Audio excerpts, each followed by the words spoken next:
Salut Coralie, Salut Nadège. j'espère que tu vas bien. Je suis contente de t'avoir sur cette chaîne.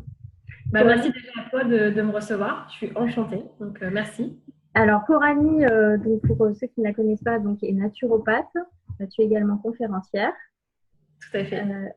Donc tu as une chaîne YouTube aussi, donc je mettrai Ouais. dans la description. Est-ce que donc aujourd'hui on va parler avec toi. Tu t'es spécialisée quand même dans les problèmes digestifs. Tout à fait. Ouais. Et je trouve que on n'en parle pas assez. Enfin, on parle surtout des problèmes, mais on ne parle pas toujours solution ou cause des problèmes.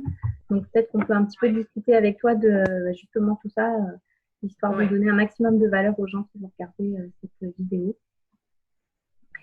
Bah, tout à fait. Alors c'est vrai que en fait, moi je me suis un peu passionnée par les troubles digestifs chroniques. C'est quelque chose qui m'a fortement intéressée pendant ma formation. Et après, bah, j'ai décidé vraiment de me spécialiser sur ça parce que c'est ce qui me plaisait le plus. Et c'est vrai que j'ai accompagné beaucoup, je vais dire peut-être pas loin d'une centaine de personnes dans tout ce qui est colopathie fonctionnelle, intestin irritable, RCH. Et c'est vrai qu'en fait, moi, j'ai ce constat-là qui revient, c'est-à-dire qu'aujourd'hui, il y a tellement de théories alimentaires sur le marché. On prône le crudivorisme, on prône le frugivorisme, on prône les régimes FODMAPs, le régime sans gluten, sans lactose, le régime sénialé. Mais en fait, ce que je vois, c'est que c'est des personnes, donc effectivement, qui vont mettre en place ce type de régime alimentaire et qui me disent bah, qu'elles ont très peu de résultats. Ou alors qu'elles sont perdues parce que on leur dit un coup qu'il faudrait manger sans gluten et puis le lendemain, elles tombent sur une autre vidéo sur YouTube ou sur un autre livre qui leur dit que bah, finalement, il faudrait faire, je dis n'importe quoi, mais un régime avec des indices glycémiques bas, par exemple. Et du coup, c'est ce flot d'informations complètement en fait les gens. Et moi, j'ai décidé en fait d'être, que ça soit un peu mon leitmotiv à travers mes consultations, mes vidéos, les conférences que je fais, de vraiment m'axer sur ça et ce que j'appelle en fait l'observation des faits. Donc de revenir vraiment à cette observation des faits, c'est-à-dire que bah, on nous dit toujours 1 plus 1 est égal 2.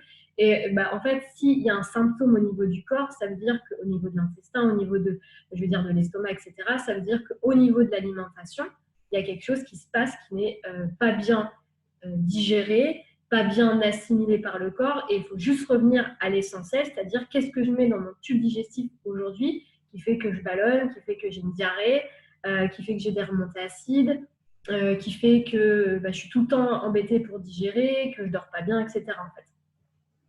D'accord. Et donc principalement en fait dans ce que tu observes, c'est les causes sont souvent donc d'ordre alimentaire la plupart du temps, bien qu'il y ait le stress, on est d'accord. Mais Ouais. tu te rends compte qu'en fait, au niveau de l'alimentation, les gens font de grosses erreurs.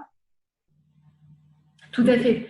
Ouais, tout à fait. Alors en fait, ce que j'observe, c'est que je vais dire, il y a 80% du temps où quand on fait un réglage alimentaire qui est digeste, assimilable et individualisé en fonction de la personne, pour moi, il y a 80% de réussite.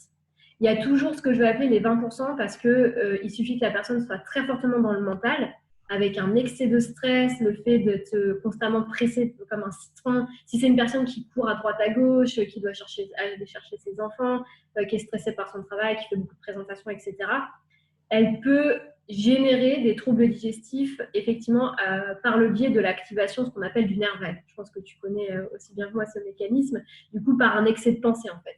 Donc, bah, c'est très simple, hein, mais ça nous est déjà tous arrivé. Par exemple, on a un stress, soit on va avoir une diarrhée, ou pour une personne, ça va être d'avoir des crampes d'estomac, ou ça va être des remontées acides, en fait. Donc voilà, ça, c'est des symptômes qu'on peut observer quand il y a un excès de stress. Mais par contre, effectivement, moi, ce que je vois dans les troubles chroniques, donc à répétition, ce que je veux dire, c'est pas grave en fait d'avoir une diarrhée avant une épreuve, ça arrive en fait, ça c'est le stress. Mais par contre, ce qui n'est pas normal, c'est quand c'est chronique et que ça devient à répétition, ça vient tous les jours pendant X années, X mois, je veux dire nous pourrir la vie en fait. Parce que notre corps, normalement, il n'est pas fait pour nous pourrir la vie.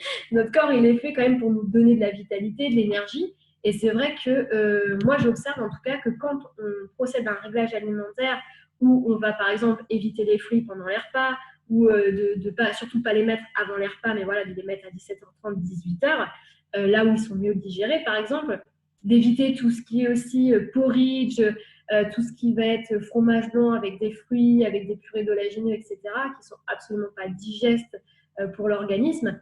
Bah là, effectivement, avec toutes ces choses-là, en fait, on a des résultats chez des personnes qui ont des troubles inflammatoires au niveau du côlon. Tout à fait.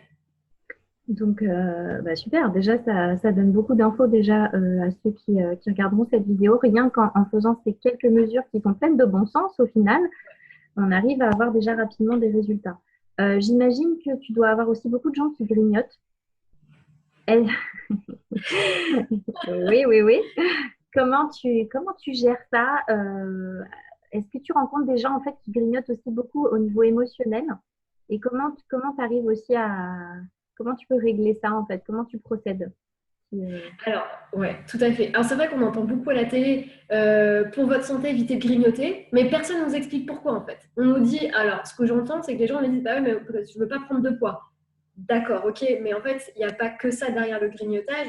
C'est vrai que nous, les femmes, on pense beaucoup à la prise de poids, mais il y a aussi ce facteur, pour moi, qui est un des plus gros facteurs aussi dans les troubles digestifs, c'est ce fameux effet grignotage qui est nocif et c'est une bombe à retardement pour le tube digestif parce qu'on empêche, une fois qu'on mange notre petit déjeuner, je veux dire à 7 heures, et qu'on remet un fruit ou un café à 9 heures ou 10 heures, on se dit « Ah tiens, je vais me faire plaisir, j'ai un collègue voilà, qui passe dans le bureau, je lui offre un café et puis moi aussi je leur prends un. » Une fois de temps en temps, ça va être OK. Par contre, quand c'est tous les jours sur X mois, X années, en fait, ce qui se passe, c'est qu'on empêche le tube. Alors déjà, on empêche la stimulation du petit déjeuner, mais en plus, on empêche ce qu'on appelle l'équipe de nettoyage de passer en fait pour venir nettoyer ce qui est resté au niveau je veux dire, du tube digestif, ce qui est resté coincé. Et du coup, on empêche cet auto-nettoyage du tube digestif et à longueur d'année, il suffit qu'il y ait un stress, etc., de mal dormir, et en fait, ça vient perturber complètement cet équilibre, ce qu'on appelle homéostasique, donc cet équilibre du corps, pour pas trop rentrer dans le jargon de naturo, mais en tout cas, voilà, cet équilibre du corps, et c'est ça ce qui crée effectivement des gros problèmes au niveau du tube digestif. Et le souci, c'est que, comme tu disais, par rapport au grignotage, en tout cas, moi, ce que je vois, c'est qu'il y a souvent un aspect effectivement émotionnel derrière de besoin de se remplir. Très souvent, c'est des personnes qui n'ont pas le sentiment d'être alignées dans leur vie. C'est-à-dire que ça va être des personnes qui se sentent pas bien dans leur travail, ou se sentent pas bien avec leur conjoint, ou se sentent pas bien dans leur place dans la vie, dans la société, avec qui ils ne s'entendent plus. Et du coup, comme il n'y a plus, je veux dire, de joie dans leur vie, en fait, ils ont ce besoin d'aller chercher ce qu'on appelle de l'endorphine, de la dopamine à travers l'alimentation. Parce qu'on sait que l'alimentation, le sucre et le sel sont des puissants générateurs en fait, de sources de plaisir. Ça amène vraiment quelque chose d'important au niveau du cerveau. Et c'est ça ce que j'observe. Donc, en fait, moi, au niveau des consultations, je le traite plus sous la forme de coaching, dans le sens de réaligner la personne avec ce qui la met en joie, des activités, la reprise de sport. Ça va être aussi de la reconnecter à elle à travers des activités physiques, culturelles, associatives, de ressortir, de se faire plaisir, de prendre soin d'elle aussi. Et puis voilà, de prendre soin de son image aussi, parce que c'est très très important. Mais pour moi, ça passe, quand il y a un grignotage permanent comme ça passe vraiment par l'écoute de soi et de se dire qu'est-ce que je peux mettre, qu'est-ce que je peux faire dans ma vie pour me réaligner avec mon propre bonheur et ma propre source de bien-être. Waouh! C'est un peu philosophique. Non, c'est génial! Alors j'imagine du coup, forcément, ça ne va pas prendre une consultation pour faire ça. Il faut quand même que la personne, elle soit dans un processus de changement, de vouloir avoir des résultats. Donc il faut qu'elle s'engage quand même un minimum. Tu ne peux pas régler ça en une séance. Coucou. Non. C'est clairement pas possible. Pour moi, il y a un minimum de suivi. Et c'est vrai que dans une séance, on a une prise de conscience de la personne. Par contre, pour moi, il y a un travail de fond en fait, à faire avec la personne, de l'accompagner dans ce processus de reconnexion à elle, en tout cas. Et ça ne se fait pas sur une séance. Pour moi, clairement, on peut pas faire ça en une séance. C'est pas possible parce qu'il y a un cheminement, parce qu'il y a un travail intérieur. Il y a des choses qui bougent aussi au fur et à mesure des consultations et du suivi. Et ça, c'est important. Et c'est important aussi que la personne se prenne en main pour changer. Parce que le thérapeute est là pour faire émerger des choses, mais on ne vient pas, pour moi, sauver la personne. On est le déclencheur. On est là pour faire prendre conscience à la personne qu'elle doit changer. On lui donne des pistes d'amélioration, etc. Mais la personne fait son chemin elle-même. Oui, tu n'as pas une baguette magique. Non. La fée Coralie. J'ai pas encore ça dans mon sac. Peut-être que ça arrivera un jour, mais non. Non, non, j'ai pas encore ça. Et dis-moi, est-ce que, donc effectivement, principalement, donc, on regarde que c'est l'alimentation qui va venir régler principalement le problème. J'imagine que tu es amené quand même à devoir donner quelques compléments alimentaires Mhm. parfois, ou est-ce que tu aurais des essentiels peut-être quelque part à proposer ou si tu vois des choses. Ouais, pour tout ce qui va être troubles digestifs, alors moi, il y a deux plantes avec lesquelles je travaille beaucoup, qui me plaisent beaucoup en gémothérapie, ce que j'appelle. Il y a le figuier, que j'aime beaucoup parce que le figuier, en gémothérapie, il intervient dans tout ce qui est, alors déjà, trouble, je vais dire tout ce qui est lié avec la prise de poids et tout ce qui est lié au psycho-émotionnel. Mm. Et en plus, il va travailler sur les personnes qui ont des pulsions alimentaires, donc c'est ce qu'on appelle un peu de la boulimie. Il va travailler sur ça, il va travailler sur tout ce qui va être activation du nerf vague, donc les personnes qui sont beaucoup dans le mental. Il va calmer en fait cet excès de pensée, cet excès de l'agitation du nerf vague. Et en plus, il travaille sur tout ce qui est troubles digestifs liés au stress et notamment tout ce qui est ulcère, reflux acide, gastrite. Et le figuier, pour moi, c'est vraiment une plante en gémothérapie qui fonctionne très bien. Enfin, de toute façon, la gémothérapie, j'adore parce qu'on a des résultats assez spectaculaires, honnêtement. Et c'est vrai que le figuier, c'est vraiment une plante avec laquelle j'adore travailler. On a des très, très bons résultats. Il y a aussi pardon, excuse-moi, il y a aussi le saule en gémothérapie qui fait des merveilles sur tout ce qui est angoisse et les personnes qui sont très très stressées, très angoissées par la vie en fait, qui ont du mal à un peu à extérioriser leur tristesse, qui gardent beaucoup de choses en elles, etc. Ça permet de relâcher aussi et ça permet de relâcher et d'apaiser en fait ces tensions. Donc il y a ça, il y a ces deux plantes-là. Je travaille beaucoup avec le figuier et le saule et aussi ce que j'appelle le genévrier. Alors ça, Ouais. c'est ma plante fétiche. J'adore le genévrier parce que, alors pour moi, on devrait tous faire une cure au moins 2 fois par an avec cette plante en gémothérapie parce que c'est un puissant détoxifiant au niveau de ce qu'on appelle de nos émonctoires, donc de nos portes de sortie des toxines, donc les poumons, les reins, les intestins, je dis quoi, les reins, les poumons, les intestins, la peau et le foie, bien sûr. Et du coup, en fait, il va stimuler, il va aider à vidanger en fait nos toxines. Il va aider le corps en fait à épurer. Et très souvent, ce que j'observe chez les personnes qui prennent du genévrier, voilà, quand ça digère pas bien, quand il y a la bouche pâteuse le matin, quand on sent qu'on a du mal à digérer au niveau des intestins, au niveau même des graisses, qu'on a des relents, on se dit ah bah tiens, j'ai mangé des frites, bah, je digère toute l'après-midi. Bon, c'est parce que très souvent il y a une bile de mauvaise qualité qui est produite parce que le foie est un peu en souffrance. Et pour moi, en fait, le genévrier, c'est une puissante aide parce qu'en plus, ce que je disais dans mes vidéos, c'est que bon, déjà l'alimentation aujourd'hui, elle n'est pas forcément digeste et assimilable pour tout le monde, en tout cas dans les assiettes. Mais en plus de ça, le foie, c'est un des premiers organes qui est impacté de par nos émotions, en fait. Donc, c'est le premier organe qu'on va aider quand on est en souffrance, en fait, et quand on a du mal à digérer, quand on a des maux de tête, des hémorroïdes, etc., à répétition. En fait. Donc, pour moi, c'est voilà, les deux plantes à retenir, en tout cas, pour aider. Il y a le figuier, le genévrier. Et si vraiment, voilà, il y a des soucis aussi au niveau de l'intestin, il y a l'aloe vera qui est très bien. Ouais. Et aussi au niveau de l'estomac, qui agit comme un cataplasme naturel hein, pour protéger l'estomac. Tout à fait.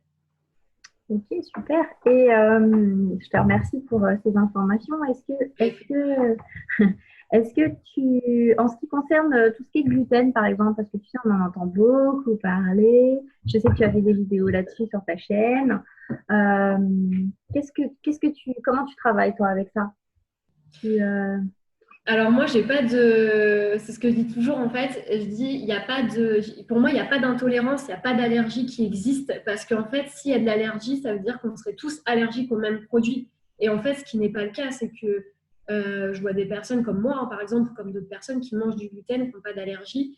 Le problème, c'est en fait, c'est toutes les choses qu'on va faire à côté qui sont pas OK. C'est-à-dire de mettre les fruits au repas, de mettre les fruits dans les repas, de manger des porridge, je vais dire de manger du soja aussi, par exemple, qui est un puissant inhibiteur de digestion. C'est toutes ces choses-là qui vont faire que les grignotages aussi, les grignotages qui sont, voilà, comme on l'a dit, hein, c'est un gros problème. Et en fait, les gens se disent, comme aujourd'hui on parle beaucoup du gluten, on se dit c'est la faute du gluten, il faut supprimer le gluten, ça va aller beaucoup mieux dans votre vie. C'est un peu l'effet sac de pierre, tu sais, c'est-à-dire que on a tous dans notre sac à dos du magnésium, des vitamines, des protéines, des glucides, etc. Et en fait, si on enlève le gluten, bah, le sac à dos va être plus léger à transporter. Donc, on va avoir cette sensation, on a la sensation de récupérer de la force vitale pour digérer. Sauf qu'en fait, on aurait enlevé les protéines animales, ça aurait été exactement la même chose. Donc, en fait, moi, le gluten, alors je suis désolée, mais je ne vais pas mâcher mes mots, mais moi, ça me fait un peu rire ce business qui est mis sur le gluten, parce que déjà, les produits sans gluten, c'est hors de prix, clairement. Ou c'est plein de sucre. Ouais, c'est très souvent bourré de sucre et d'additifs, d'exhausteurs de goût, etc. Ça a beau être bio, c'est pas parce que c'est bio que c'est bon, clairement. Et du coup, moi, je suis pas du tout pour des régimes sans gluten, ça c'est clair et net. Par contre, effectivement, pour des personnes qui ont une porosité intestinale qui va être très forte, installée, je ne vais pas leur dire, bah, si, vous êtes allergique, c'est pas grave, mangez du gluten, ça va bien se passer. Clairement, je ne vais pas leur dire ça. Du bon sens, on garde le bon sens. Ouais, ouais. C'est ça, voilà, on garde le bon sens. Mais par contre, effectivement, j'ai aucun souci avec les personnes qui mangent du gluten. Comme je dis toujours, il faut que ça soit OK sur nos piliers de vie et de santé. Et si on a envie de manger du pain avec de la farine de blé, je préfère une personne qui me dise bah, je prends du pain blanc ou je prends du pain à une seule céréale plutôt qu'une personne qui me dise alors, je prends du pain sans gluten, par contre, il y a 4 farines différentes dedans. Parce qu'encore, on multiplie les choses, voilà, on multiplie les choses, on multiplie les enzymes digestives et encore une fois, on récupère, on a ce potentiel en fait de digestion qui n'est pas disponible à notre vitalité et c'est ce qui entraîne aussi, à force de mettre ça, plus ça, plus ça, plus ça, mis bout à bout dans le tube digestif, c'est ce qui entraîne aussi la fameuse fatigue chronique, etc. Bah oui. Ok, super. Ouais, franchement, c'est cool. Merci Coralie pour cet échange. Dis-moi, est-ce que tu aurais un dernier conseil à donner là par rapport à tout ce dont nous avons échangé? Est-ce que tu avais un petit conseil à donner? Qu'est-ce que je pourrais échanger en dernière clé? En dernière clé, ce que j'ai envie de dire, c'est surtout aux personnes en fait, voilà, c'est qu'il existe toujours une solution à nos problèmes. En fait, ça, c'est hyper important parce qu'il y a tellement de personnes qui sont perdues, comme on disait, dans les théories alimentaires, dans le fait de ne pas trouver de sens de solutions, qui sont laissées sur le carreau aussi par la médecine conventionnelle. Hein. Il y a des personnes on leur dit de rentrer chez eux parce que c'est dans leur tête leur maladie. Et ça, clairement, c'est pas, je suis désolée, mais c'est pas possible en 2019 d'entendre ça, d'entendre des personnes à qui on leur dit monsieur, madame, c'est dans votre tête la maladie. Non. Il existe des solutions. Ça, c'est vraiment, voilà, il existe des solutions. Il faut toujours continuer de croire qu'il existe des solutions. S'il y a un problème, il y a une solution. Des fois, on n'a pas rencontré le bon thérapeute ou la bonne méthode quand on est malade, mais il existe une solution. Il faut croire aussi à la guérison parce que ce n'est pas les autres qui vont nous sauver. Bien évidemment, tous les thérapeutes, l'hypnose, je veux dire l'énergétique, etc., ce sont des aides très puissantes pour nous aider à nous éveiller, à mettre en place des actions. On a besoin des autres pour se mettre en mouvement. Mais par contre, la guérison vient aussi de nous-mêmes. Est-ce qu'on est prêt à faire ce cheminement intérieurement? Et après, il faut être aussi dans la bienveillance, c'est-à-dire que des fois, les choses mettent un peu de temps à se mettre en place. C'est OK et il faut toujours, j'aime pas ce terme, il faut toujours, mais en tout cas, accueillir dans la bienveillance. Oh, super. Merci Coralie, c'est génial. Je crois savoir que tu vas bientôt lancer, parce on a parlé de la digestion, et tu lances une formation sur se régénérer, régénérer ses intestins. Voilà, tu peux nous en dire un peu plus, ouais, quand est-ce que ça sort Alors, normalement, ça sort fin avril. Là, c'est encore en chantier, mais voilà, les modules sont déjà faits. Ça sera à travers 7 modules, donc ça va être une grosse formation sur 3 mois. Où dedans, en fait, ça sera vraiment je vais prendre en fait les personnes, je veux dire, par la main. Elles vont vraiment être guidées avec moi de A à Z sur comment supprimer ces troubles digestifs, donc tout ce qui est lié à la colopathie, l'intestin irritable, maladie de Crohn, RCH, etc. Il y aura vraiment un énorme module sur toute la partie alimentaire. C'est tout ce que j'ai pu observer à travers les centaines de consultations que j'ai faites par rapport à ça. Ce qui a fonctionné, voilà, c'est vraiment ça ce qu'on va retrouver dans ce programme en ligne. Et il y aura un module aussi spécifique sur tout ce qui va être le petit vélo, comment gérer son mental quand on a des troubles digestifs aussi par rapport à la pression qu'on soit au niveau du mental.